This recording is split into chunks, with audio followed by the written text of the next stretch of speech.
Владимир Александрович, я бы хотел спросить,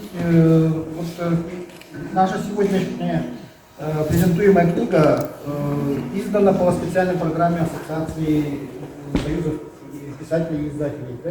Возглавляемую Сергеем Александровичем Шелкуновым. И вот что за программа?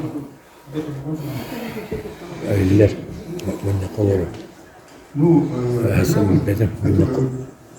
сейчас скажу, что прежде, в советские времена, в каждом издательстве, в крупном издательстве, был отдел национальных литератур.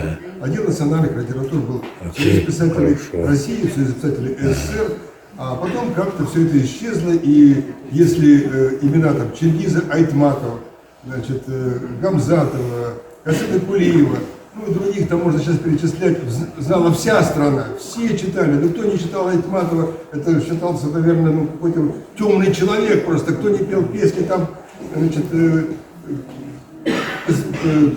который написал Гамзатов, то сейчас, если мы сейчас окинем Россию, уж тем более там страны СНГ, то, пожалуй, просто имен не назовем. И вот в России по-настоящему вот, литературный мир, читающий мир, только Лугинова и знают. Я вот даже других сейчас, к сожалению, не знаю. Ну, знаю тех, может быть, старых еще, кто из прошлого пришел, там, помню некоторых, но почти не знаю никого, все ушло.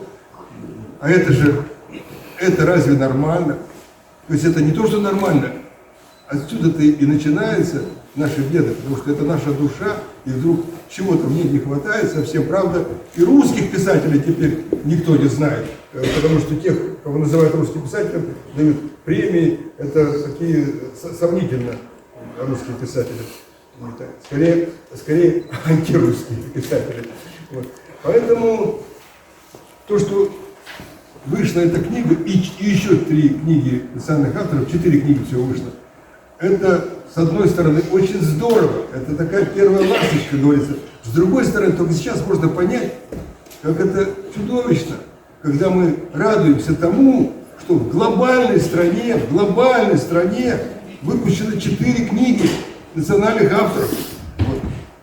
По доброй воле, когда они не сами там деньги заплатили свои и выпустили, а опубликованы, когда их стараются, ну, как бы рекламировать, как бы они говорят. Ну, тем не менее, спасибо, здорово, это сделала АСПИ, вот Сергей Шургунов, который руководит им, это, конечно, его инициатива, он молодец.